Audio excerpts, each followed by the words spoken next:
حجاج بن یوسف کو عمر بن عبدالعزیز نے دیکھا جہنم میں، آنتیں پھٹی ہوئی ہیں، پیٹ پھٹا ہوا، آنتیں نکلی ہوئی ہیں، اور ایسے گدھے کی طرح چکر کاٹ رہا ہے. تو پوچھا کیا حال ہے؟ کہا بس ایمان کی آس پہ پڑا ہوں کہ کبھی تو اللہ جنت میں ڈال دے گا. اگر ایمان پہ خاتمہ ہو جاتا ہے اور اعمال کا ذخیرہ نہیں ہے تو اللہ کا قانون ہے جہنم. جہنم مردہ جو بتائے نا خواب میں وہ صحیح ہوتا. میرا ایک فرسٹ کزن، جیسے ذمہ داروں کے بچے ہوتے ہیں، ساری زندگی غفلت میں گزار دی، جوانی میں مر گیا. بس وہ نمازیں اس نے پڑھی جو کبھی میں کھینچ کے مسجد میں لے گیا، یا پھر عید کی 2 نمازیں، اس کے علاوہ مجھے یاد نہیں. تو میں نے خواب میں دیکھا، میں نے کہا کیا حال ہے؟ تو اس نے کہا آگ کے تندور میں ہوں، آگ کے تندور میں ہوں. اب میرا تو خون، میرا تو چاچے کا تائے کا بیٹا، مجھے تو آگ لگ گئی. میں اس کے لیے پڑھنا شروع کیا، پھر حج کا انتظام کیا. تو حج کے بعد جب واپس آیا تو پھر مجھے نہیں خواب ہے، ایک اور ساتھی کو خواب آیا کہ طارق میاں سے کہو تمہارا تحفہ مجھے مل گیا، وہ جو میں نے حج کروایا اس کی طرف سے. تو اللہ تعالیٰ کا فضل ہے کہ اس نے یہ بھی رکھا اس امت کے لیے کہ مرنے والوں کے لیے ایصال ثواب کرتے رہو تو ان کی بخشش کے سامان بن جاتے ہیں. تو اگر ایمان ہے اور عمل نہیں ہے تو سیدھا جنت میں نہیں جائے گا، وایا ہو کر جائے گا. اور اعمال میں میرے عزیزو، میں نماز کی پہلے تھوڑی بات کی تھی. روزے گرمی میں میرا اور آپ کے صبر کا امتحان ہے، میرے آپ کے عشق کا امتحان ہے کہ ہم اللہ کے لیے کتنی بھوک برداشت کرتے ہیں اور اللہ کے لیے کتنی پیاس کو برداشت کرتے ہیں. ہمارا روزہ تو شام کو کھل جائے گا،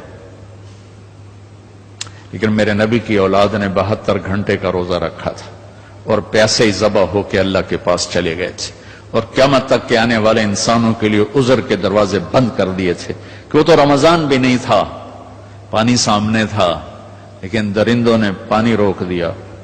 حسینی قافلے کی بات کر رہا ہوں، اور چھوٹے 2 سال کے معصوم بچے سے لے کر حسین علی مقام تک سارے گھر گھرانے نے 72 گھنٹے نہ پانی کا قطرہ نہ روٹی کا لقمہ، اور اسی بھوک پیاس میں اللہ کی بارگاہ میں حاضر ہو اور امت کو پیغام دے گئے. عاشق ہوں میں عشق کماں میں دل رکھیں وانگ پہاڑوں ہو، سہ سہ بدیاں ہزار علامیں کر جانے باغ بہاراں ہو. منصور جے چک سولی دیتے جڑے واقف کل اسراراں ہو. سجدیں سر چائیں نبا ہو توڑے کافر کہن ہزاراں ہو. عاشق سوئی حقیقی جڑا قتل معشوق دے مننے. سر نو جوڑے تے مکھ نہ موڑے پمیں 100 تلواراں کھنے. سچا عشق حسین علی دبا ہو سر دیتے تے راز نہ بھننے. یہ پیغام دے کر گئے. ابھی ہمارا چھوٹا سا ٹیسٹ ہوگا، صبح سے شام تک 13, 14, 15 گھنٹے کا روزہ ہوگا. اللہ دیکھے گا میرے لیے کتنا کو برداشت کرتا. تو اللہ نے ہمیں اپنی بخشش اپنے خزانوں سے دلانے کے لیے نماز دی، روزہ دیا، زکوٰۃ دی، حج کے اعمال دیے. حج زندگی میں 1 دفعہ، زکوٰۃ سال میں 1 دفعہ، روزہ سال میں 1 مہینہ، اور نماز دن میں 5 دفعہ، دن میں 5 دفعہ. اور آپ نے فرمایا کہ میری آنکھوں کی ٹھنڈک نماز ہے. اور اللہ نے آسمان پہ بلا کے 50 نمازیں دی. 50. اللہ کو پتا ہے 5 دینی ہے، اللہ کو پتا ہے انہیں 5 نہیں پڑھنی ہے، 50 کی تو پڑھنی ہے، ٹھیک ہے، نہیں اللہ 50 دے رہا ہے. اور میرے نبی کا مقام رضا ہے، تسلیم ہے. میرے نبی نے نہیں عرض کی یا اللہ اب یہ 50 کیسے پڑھیں گے؟ کہ ٹھیک ہے میرے رب میں راضی ہوں. واپسی ہو گئی. جب اللہ میں نے یہ کہیں پڑھا نہیں واضح کر دوں، لہٰذا میری بات غلط بھی ہو سکتی ہے 100%، اور ٹھیک ہونے کا بھی امکان موجود ہے. کہ جب اللہ پاک نے دیکھا کہ میرا نبی تو تسلیم اور رضا پہ وہاں پہنچ گیا ہے کہ سوال ہی نہیں کیا کہ یا اللہ انہیں 50 کتوں پڑھنی ہے، تو انہوں نے موسیٰ علیہ السلام کو آگے کھڑا کر دیا. ہوگا میں اس لیے کہتا ہوں کہ میرے پاس اس کا کوئی ثبوت نہیں، میرا اپنا ذاتی ایک ذوق. آگے چھٹے آسمان پہ موسیٰ علیہ السلام کھڑے تھے. یا رسول اللہ ملاقات کیسی رہی؟ کہ بڑی اعلیٰ. کیا ہوا؟ کہ 50 نمازیں.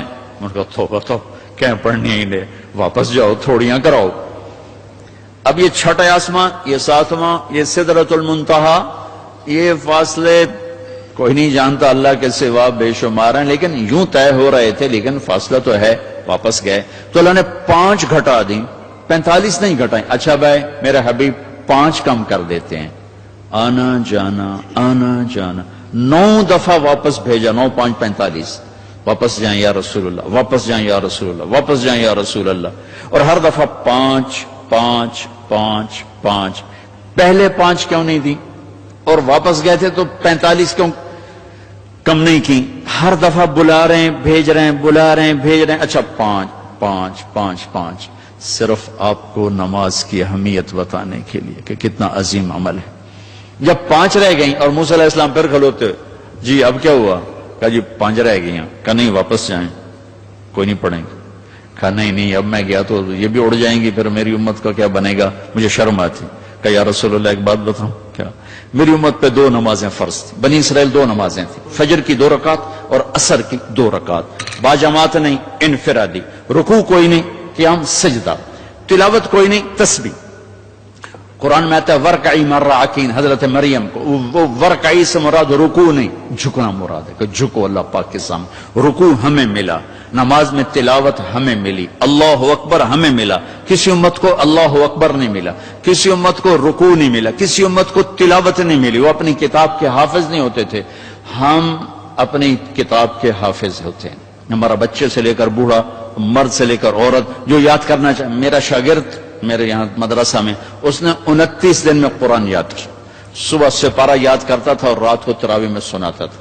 وہ چھٹیاں ہو گئی، لڑکے چلے گئے، وہ امریکہ سے تھا تو وہ اس کا تو واپس جانے کا تھا نہیں، اور رمضان آ گیا، حافظ کا انتظام نہیں ہو سکا، تو انہوں نے کہا جی میں سناؤں گا۔ وہ فجر سے مغرب تک 1 پارہ یاد کرتا اور عشاء میں تراویح میں سنا دیتا تھا۔ تو 29 دن میں اس نے پورا قرآن سنا دیا۔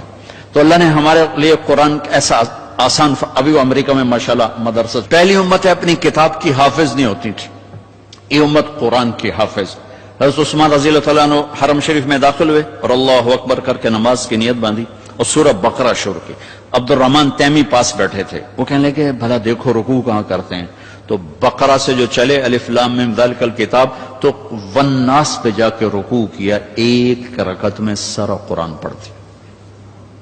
یہ میرے رب نے ہمیں نماز کا حسن دیا ہے، نماز کی خوبصورتی دی ہے۔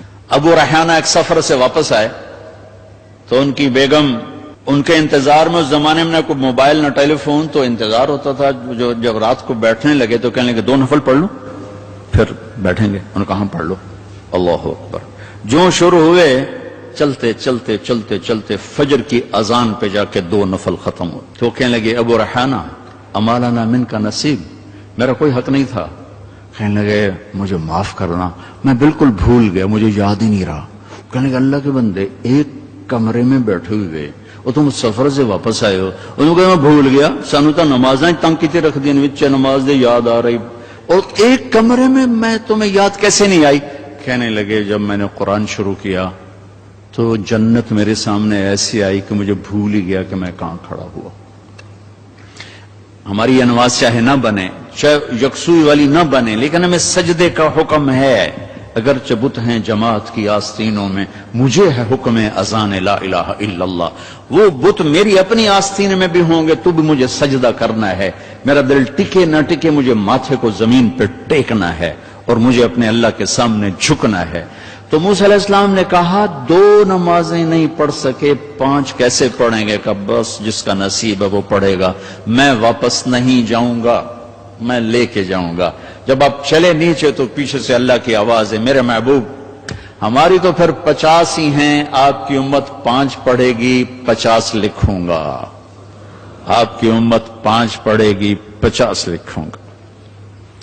تو ہمیں اللہ نے کتنے ہمارے لیے رحم و کرم کا دروازہ کھولا کہ ایک ہمیں نماز جیسی دولت دی، پھر اس کو باجماعت مسجد کے ساتھ جوڑا، مسجد کی دوڑ لگانے کو کہا، ایک نماز سے دوسری نماز کے درمیان گناہوں کی معافی کا اعلان کیا، ایک جمعے سے دوسرے جمعے کے درمیان گناہوں کی معافی کا اعلان کیا، فجر سے ظہر تک کے درمیان جو کچھ ہوا ظہر پڑھی اللہ نے معاف فرما دیا، عصر کے تک جو کچھ ہوا عصر پڑھی اللہ نے معاف فرما دیا، مغرب پڑھی معاف، عشاء با جماعت پڑھ کے سو جاؤ، فجر مسجد میں جا کے پڑھو، ساری رات تہجد لکھی جائے گی۔ ایک آدمی تہجد نہیں پڑھ سکتا، کمزور ہے، عشاء با جماعت پڑھ لے، فجر با جماعت پڑھ لے تو ساری رات تہجد میں لکھی جائے گی، ساری رات اس کی عبادت میں لکھی جائے گی۔